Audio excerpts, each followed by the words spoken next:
हम पढ़ रहे हैं विभाज्यता के नियम। विभाज्यता मतलब पूरा पूरा भाग, 2 का भाग पूरा पूरा किस में जाएगा, 3 का भाग पूरा पूरा किस में जाएगा, 5 का भाग पूरा किस में जाएगा, वो देख के बताना है। ऐसे करना नहीं है कि भाई ऐसे भाग देना, ऐसा भाग देने की जरूरत नहीं है, सीधा देख के बताना कि इसमें पूरा पूरा भाग जाएगा या नहीं जाएगा नहीं जाता है। तो इसके कुछ नियम है, इसे हम बोलते हैं भाजकता के नियम या विभाज्यता के नियम। ठीक है। तो पहला नियम 2 की भाजकता का नियम, कितनी भी बड़ी संख्या हो देख के हमें बताना कि भाग जाए या नहीं जाए। नहीं जाए। तो इसका नियम बताया हुआ है। ऐसे 2 का पारा लिखते हैं तब भी आपको मालूम ही है कि 2 के पारे में पीछे कौन कौन संख्या आते हैं वो आपको मालूम है। 2 4 6 8 10 12 14 16 18 20। अगर आगे भी 2 जोड़ते जाए 22 24 26 28 30, तो इसके पीछे 2 4 6 8 0 2 4 6 8 0 2 4 6 8 0। तो इसके हिसाब से उन्होंने नियम बनाया कि 0 2 4 6 या 8 कोई भी संख्या हो, यदि किसी संख्या है मतलब कोई भी संख्या की इकाई के स्थान पर, मतलब दाहिने हाथ से पहला अंक, अंतिम अंक गिन लो, उसे हम बोलते हैं इकाई का अंक। इकाई के अंक पे 0 2 4 6 या इनमें से कोई भी अंक एक हो, इनमें से कोई भी एक अंक अंतिम अंक होता है उसमें 2 का पूरा पूरा भाग जाता है। इसका एक एग्जाम्पल लेते हैं। पहला एग्जाम्पल 7 1 3 2 0। अब इसको सीधा देख के बता सकते हैं इसके पीछे 0 है, लास्ट वाला 0, इसका मतलब 2 का भाग जाएगा। 8 3 5 4 2 1 4, पीछे वाला अंक 4 है, इनमें से कोई भी अंक होना चाहिए। पीछे वाला अंक 4 है, इसमें भी 2 का भाग जाएगा। ये देख कर हम बता सकते हैं पीछे वाला अंक कितनी भी बड़ी संख्या हो।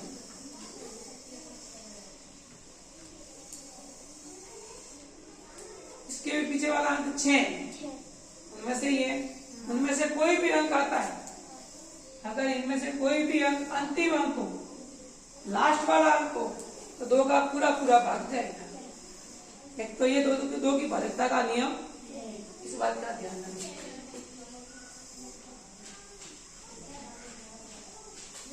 इसके पीछे वाला अंक 7 है, तो 2 का भाग नहीं जाएगा, देख के मालूम हो गया।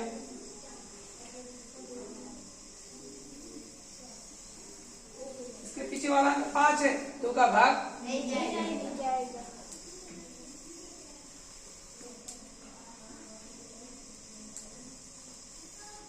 इसके पीछे वाला अंक 1 है, पीछे वाला का मतलब इकाई का अंक 1 है, इसमें भी 2 का भाग नहीं जाएगा। इसमें 2 का भाग जा रहा है, उसमें मैंने राइट का निशान लगाया, नहीं जा रहा है तो क्रॉस का निशान लगा रहा हूँ। तो हम पीछे वाला अंक देख के मालूम कर सकते हैं कि 2 का भाग जाएगा नहीं जाएगा। अब इसकी जरूरत कहाँ पड़ती है, इसकी जरूरत हम अपाचे गुणनखंड करते हैं वहां जरूरत पड़ती है, लसब निकालते वहां जरूरत पड़ती है, मसब निकालते वहां जरूरत पड़ती है, वर्गमूल घनमूल, तो इसके बिना कोई काम होता नहीं है। ऐसे इसके पीछे वाला अंक देखे तो सबके आधे हो रहे हैं, 0 को छोड़ के पीछे वाला अंक देखे तो 2 के आधे कितने हो गए 1, 4 का आधा 2, 6 का आधा 3, 8 का आधा 4। अगर आप पीछे वाला अंक कोई भी संख्या हो जिसके पीछे वाला अंक का अगर आधा हो रहा है तो भी 2 का भाग जाता है, और 2 के भाग का अर्थ होता है आधा करना, ये भी आप ध्यान रखना। ठीक है, आपको अगर सीधा आधा करना आता है तो भी आधा कर सकते। फिर है, ये तो सिंपल सा है। अब है 3 की भाजकता का नियम। 3 की मतलब 3 का भाग किस किस में जाएगा, कोई भी संख्या, हिंदी में लिखते हैं यदि किसी संख्या के अंकों का योग 3 का एक गुणज हो, 3 का एक गुणज हो, गुणज का मतलब समझते हो, ये गुणज होता है। 3 गुणा 1 3, 3 गुणा 2 6, 3 गुणा 3 6 9, 3 गुणा 4 12, 3 गुणा 5 15। तो ये इनके गुणज कहलाते हैं। अपन 10 तक तो पारा लिखते तो आता ही है, लेकिन 10 के आगे भी गुणज हो सकता है। जैसे 3 गुणा 11 33, 3 गुणा 12 36, 3 गुणा 13 39, 3 गुणा 14 42, 3 गुणा 15 45। ऐसे आगे से आगे अगर गुणज हो, अंकों का योग कर गुणज होता है, कोई भी संख्या के अंकों का योग करना है, वो अगर 3 का गुणज हो, ये 3 के गुणज कहलाते हैं। गुणज हो तो वह संख्या 3 से विभाज्य होती है, मतलब उसमें 3 का पूरा पूरा भाग जाता है। ठीक है, ठीक है। तो ये गुणज था, क्या था? गुणज क्या हो गया, समझ में आ गया? एक एग्जांपल लेते हैं। कोई भी संख्या जैसे कि ये संख्या है, इस संख्या के हमें अंकों का योग करना है, 2 3 7, अंकों का योग आ गया 12, तो 3 का गुणज 12 है। ठीक है, तो जो ये संख्या दी हुई है उसमें 3 का पूरा पूरा भाग जाएगा, इसके कहने का अर्थ ये। अंकों का योग करना है, 12 आ गया, 12 क्या होता है? 3 का गुणज। 3 का गुणज होगा, जो दी गई संख्या उसमें 3 का पूरा पूरा भाग जाएगा। हम देकर भी देख लेते हैं। 3 2 से छोटे हैं, पास वाला अंक देंगे, 23 हो गए। अब 3 का बड़ा बोल रहा है, 23 से आगे नहीं जाना। 3 एक 3 3 2 6 3 3 9 3 4 12 3 5 15 3 6 18 3 7 21 3 8 24, 24 ज्यादा हो गए तो हमने ले लिए 21। 23 में से 21 गए, पीछे रहे 2, कितनी बार बोला था? 7 बार। ऊपर से उतारे 7। अब 3 का बड़ा बोलना है, 27 से आगे नहीं जाना है। ठीक है, मैं यहाँ लिख देता हूँ। 3 एक 3 3 2 6 3 3 9 3 4 12 3 5 15 3 6 18 3 7 21 3 8 24 3 9 27, 9 बार बोलना। 27 में 27 गए तो 0। आई बात समझ, देखो पूरा पूरा भाग गया, और हमने देख कर लिखा दिया कि इसमें पूरा पूरा भाग जाएगा। ठीक है, एक और एग्जांपल लेते हैं। हमने पहली संख्या ली है 237, ये गुणज तो आपको समझ में आ गया है।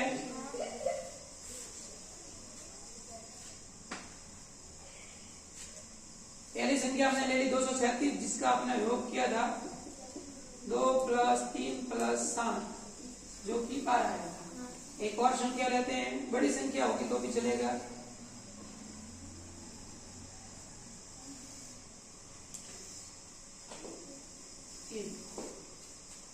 बड़ी संख्या देख के बता सकते हैं इसमें 3 का भाग जाएगा कि नहीं जाएगा। अपन अंकों का नियम आ गया तो हम कर सकते हैं।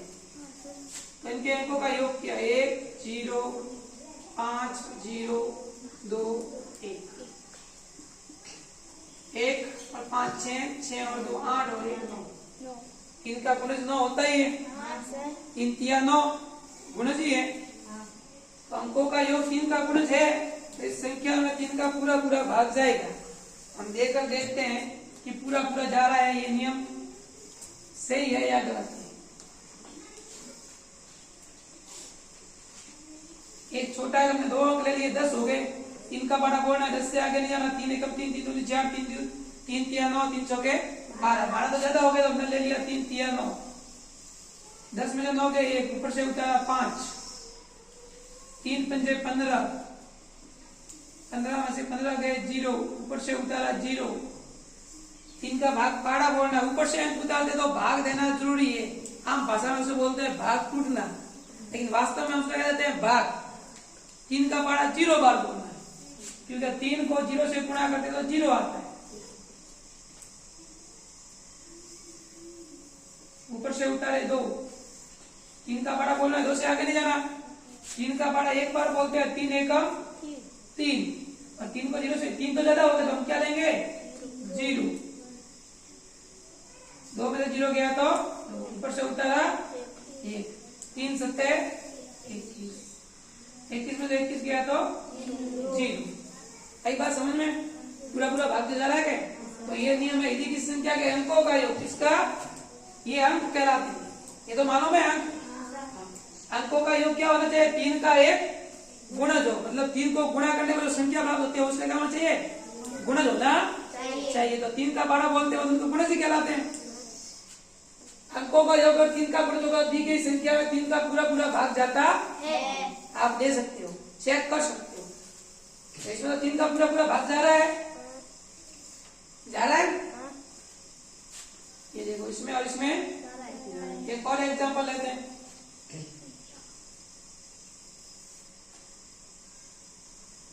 इनके अंकों का योग करो 5, 7, 3, 4, कितने हो गए अंकों का योग? 5 और 7 12 और 3 15 और 4 19। 3 के पहाड़े में 19 नहीं आते, 3 का गुणज 19। इस संख्या में 3 का पूरा पूरा भाग नहीं जाता, देख के अपने को मालूम हो गया।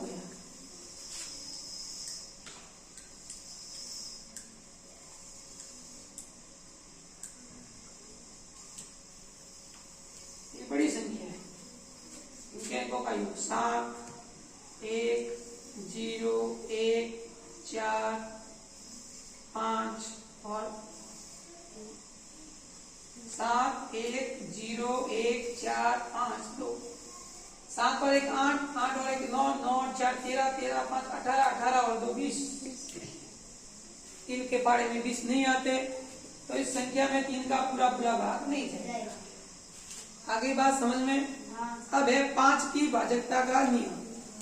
ठीक है, 5 की भाजकता का नियम, वो इकाई का। आपको मालूम है 5 का पहाड़ा आपने देखा ही होगा। 5 एकम 5, 5 2 10, 5 3 15, 5 6 20, 5 5 25, 5 6 30, 5 7 35, 5 8 40, 5 9 45, 5 9 50। आगे भी लिखो तो ये 5 55 और 60। तो देख लो पीछे या तो 0 आ रहा है या 5 आ रहा है, या तो 0 आ रहा है या 5 आ रहा है, या 0 आ रहा है या 5 आ रहा है। तो किसी भी संख्या के पीछे या तो क्या हो 0 या फिर क्या हो 5। अगर लास्ट वाला अंक या तो 0 या क्या हो 5, तो उसमें 5 का भाग पूरा पूरा जाता है। तो अपन देख के ही बता सकते हैं कितनी भी बड़ी संख्या हो, क्या इसमें 5 का भाग जाएगा क्या? नहीं जाएगा। तो इसके पीछे कितने हैं? इसमें 5 का भाग नहीं जाएगा। इसके पीछे कितने हैं? 5। इसका मतलब 5 का भाग पूरा पूरा जाएगा। कितनी भी बड़ी संख्या हो इसके पीछे क्या है? 0। मतलब 5 का भाग इसमें पूरा पूरा जाएगा। इसके पीछे वाला कितना है? 9। तो इसमें 5 का भाग जाएगा। ऐसे हम देख के ही बता सकते हैं ये भाजकता के नियम यहाँ पर ये काम आता है। कितनी भी बड़ी संख्या क्यों नहीं हो, इसमें 5 का भाग जाएगा क्या? नहीं जाएगा, क्योंकि पीछे इसका क्या है? 1 है। तो इसने क्या कहा जिसके पीछे क्या हो तो 0 होना चाहिए, अब क्या होता है 5 के पहाड़े से ये नियम बनाया गया।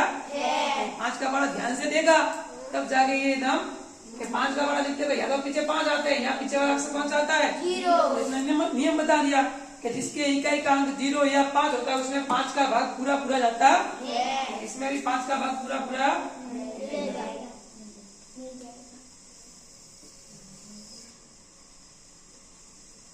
पीछे वाला भी देना, आगे वाला नहीं, सबसे लास्ट वाला। इसके पीछे क्या है? 0। इसका मतलब 5 का भाग पूरा पूरा जाएगा। आगे बात समझ में?